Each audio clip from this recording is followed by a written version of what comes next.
There is an incredibly annoying trim rattle coming from the back of this Hyundai Ioniq, and I have to find it because it is driving me mental.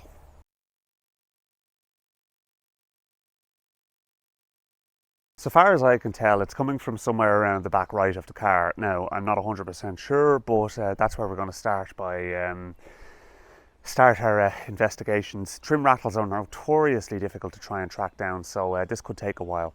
Okay, so obviously I've started by taking stuff out of the boot, so we need to just start with that. I'm actually going to take this out as well, which is grand because it needs clean anyway, so I'll put that there.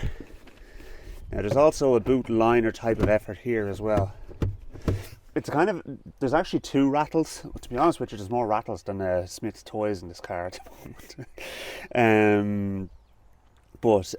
Yeah, it's there's two main rattles, and I need to try and find exactly what's causing them. So let's see, we'll take all the liners out here. There's a kind of a low frequency rattle, and then there's a higher frequency rattle, so I'm not seeing anything that's going to be causing any issues there. I'll bring you in a bit closer, you can have a look and see what's actually under here. So this is the cooling duct for the batteries, which are underneath here. So yeah, that's that. And then obviously you don't have a spare wheel well here because the whole bottom of the car is taken up by batteries. It being an electric car is not really all that surprising. Take out any other little bits and pieces of rubbish and stuff like that. I don't see any loose trim. Seats and everything like that are not rattling in their hinges.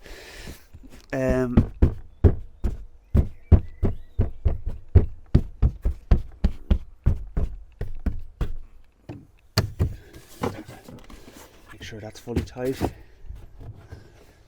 is. Okay. It's these type of moments where people will say to me, oh, well, just don't listen to it. Oh, gee, I don't know why I didn't think of that. Noises like this drive me mad, and there's nothing I can do about it, okay? It's not, I don't choose to let them drive me mad, they just do, okay? So that's just the way I am. And yeah, it's, yeah. I always get this kind of thing. It's like, oh, well then just don't let it annoy you. Don't get a choice in these matters. So now, I think it's fair to say, it's not that. Now, this here could be,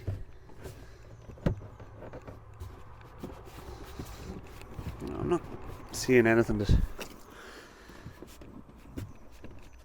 By the way, if you're ever stuck, there's a release handle for the charger, the lock that keeps the plug in. If for some reason or another it won't release electrically, there's a handle under there you can pull, and there's also a handle over there to open the fuel filler door, such as it is.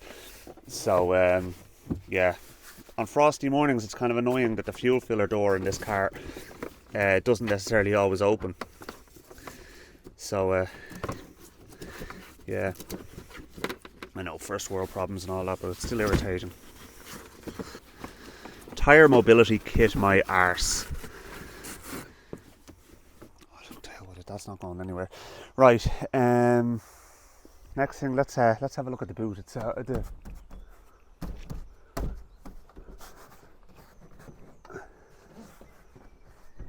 let's see.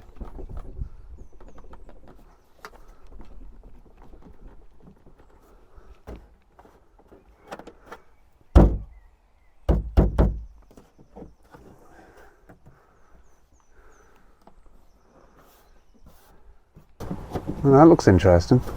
I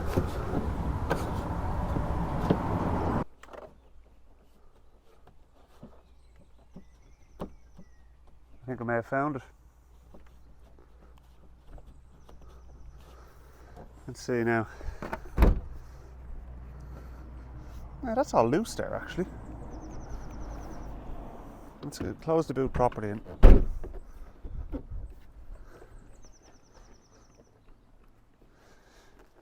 Yeah, that's actually loose.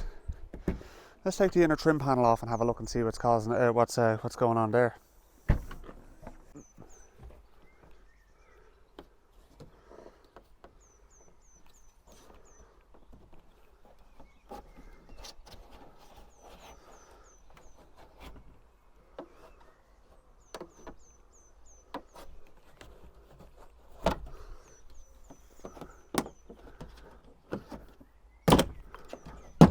I think I'm in the right general area here.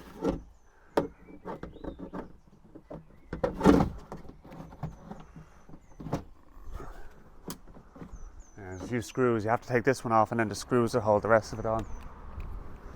And this is why you don't force these things. There we go, so that's that one off.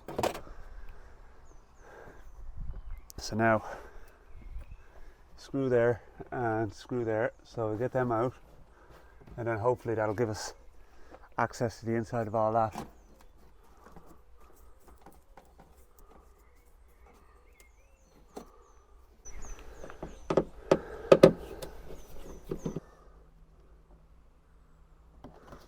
Just trim clips now. Let's try and get in. I don't have one of those trim clip removal tools.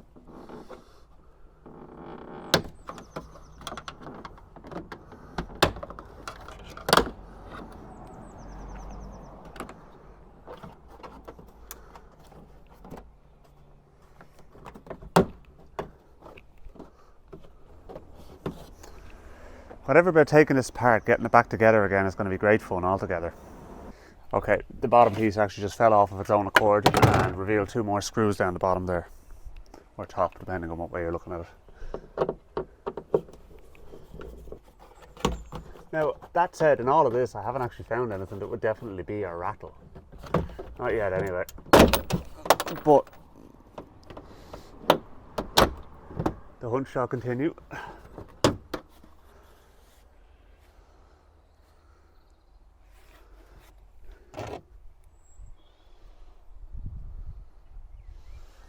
Well, there's a nut that's after coming off, which is obviously for holding the that spoiler on.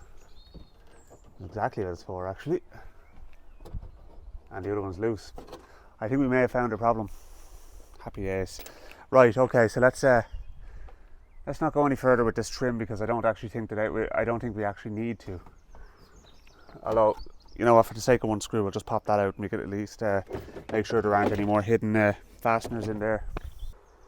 Okay, right, so let's have a look and see what we're dealing with here. So the screw there and there's nothing in there.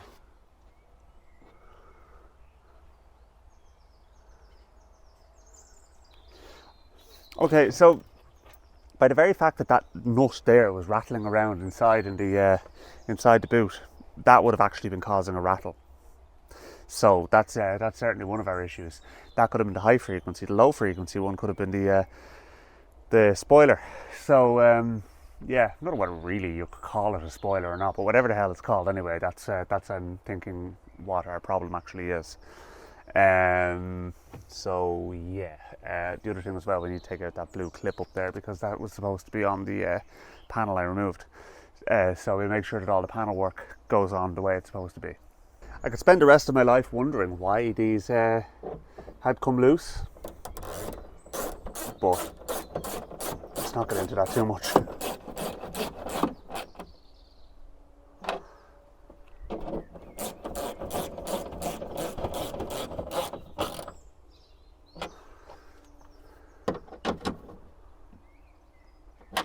All right, now I think we found our problem. I think that's actually the issue solved now. I really hope it is anyway, because as I said, it was driving me nuts. Now, I've only had the car for 5 months, and yeah, technically it's still under warranty. I could have brought it back, but I just was not arsed, because then just the whole thing of having to get it there and get it checked out and all this kind of stuff, only for them to not find the problem and all this kind of carry on. Whereas at least I can spend a bit of time myself, track it down, get it fixed, and if I don't fix it this time around, then I'll drop it into them. Now, it's prudent to go around and just make sure all the other little nuts and everything like that are tight while we're in here. They're all 10mm. The ones holding the rear light clusters on are not the tightest in the world either. I mean, it might have just rattled loose, but anyway, should be all right now. Alright, so now it's just a case of really reassembling everything, and reinstallation is the reverse of removal, only you swear in different places. Helpfully there's a big oar there so that we know this is the right hand side. to be honest with you. It doesn't really you'd want to be a right div to not notice that, but anyway.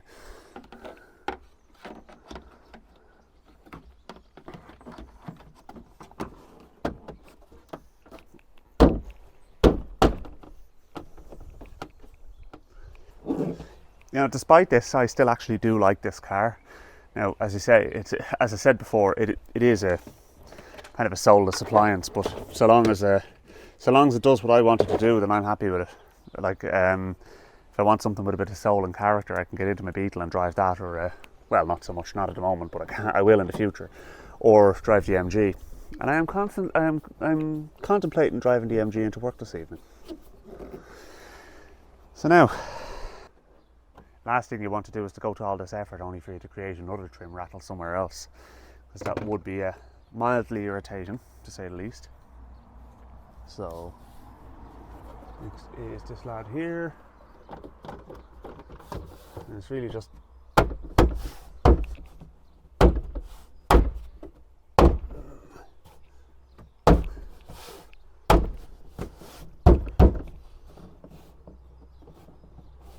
brute force and ignorance.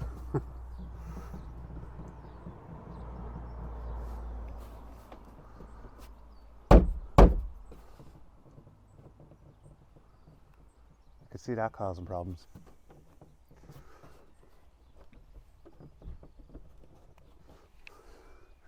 We'll come back to that now in a minute. Let's just get the other pieces of trim on first of all, and then maybe when it's all together, there won't be any creaks or groans or rattles or anything like that. There's a little creak there. I'll put the microphone closer to it, and you can see what I mean.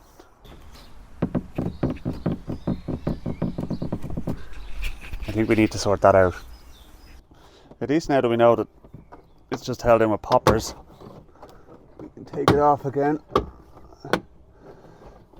Have another gander, see what's going on here.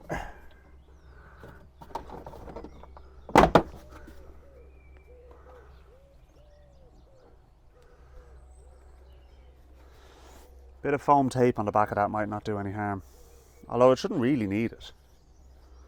You can see what's happening is it's actually the wiring harness in behind is where it's creaking. So yeah, I'm just gonna get a little bit of foam tape or something like that there and just put it along that part, and hopefully that will take care of that. You keep these kind of things knocking around your garage in the hope that someday you might actually use it, and today happens to be that day, which is great. Right, so there's where I've put it. So just an L-shaped piece around there. Now let's see how we're looking.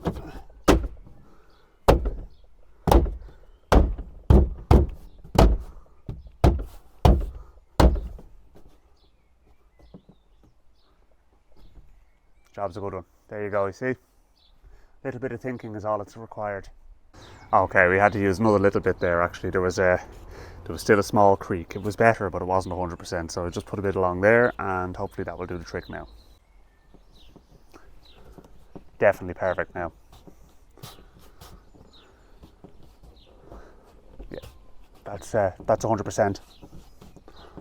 Great, okay, I'm delighted with that now. So, well, assuming of course that is actually the problem fixed, I still have to take the car out for a drive. But even manoeuvring it on the driveway, it was rattling, so you can imagine what it was like on a properly bumpy road. It was very, very annoying. So anyway, let's keep our fingers crossed on this one, but I think we're good to go. Okay, so suffice it to say, if there is still a problem after this, we'll pick this same video up and the video will go on from this point, but if not, then we'll leave the video here. So when it comes to actually repairing trim rattles, the most important thing to do is to isolate the source of the rattle first of all, okay? Now that can be a case of being a passenger in your own car and basically getting somebody else to drive it and just listen out for it, move around the car as much as possible when it's driving, and get onto a bumpy road or something like that. Like if you can get a farm track or something like that where it's actually off the main road and that as well, you can kind of get unbuttoned from the seat and just kind of, while the car's moving slowly, move around the car and see if you can find where the rattle's coming from. In this instance, I was sitting in the back of the car and I could hear straight away it was coming from behind me on the right hand side. So that was where I needed to start looking. Now the other thing as well is that when you're taking trim off in order to try and isolate the rattle, just go slowly. Don't start just ripping into it, because there can be hidden screws, as was demonstrated here, and you don't want to go damaging trim, because you can exacerbate the problem as well as make the car look crap then as well. There are trim removal tools you can get for removing those particular types of clips, and yeah, just keep a note of where the bits go back on, especially if the job is getting a bit on the complex side of things, because you can have half the dashboard out by the time you've actually found the source of the problem. Sometimes you might not have ever found the source of the problem, but a roll of that foam tape goes a long way just between interfacing surfaces and just making sure that all the fasteners are in the correct place. Just remember, the car did not leave the factory with a rattle, so it shouldn't have them when it leaves it. So if there's something missing or there's something not right when you actually take the car apart, that's when you're going to find the problem, and that's what you need to do. You need to maybe put a screw in where the screw is missing, or you might need to put some foam tape where it's missing, or in the case of that there, I don't know, maybe there was some foam behind that before, but to me, you know, look, it may never have caused a problem, but at least we know now it's not going to cause a problem.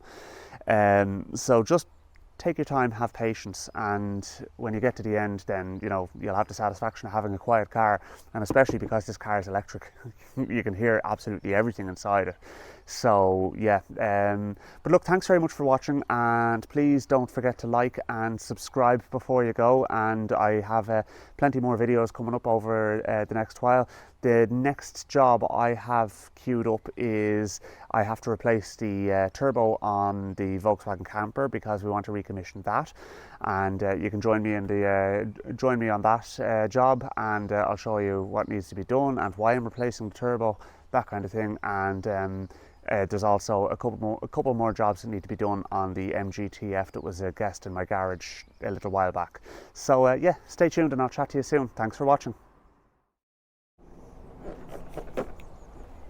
Much better.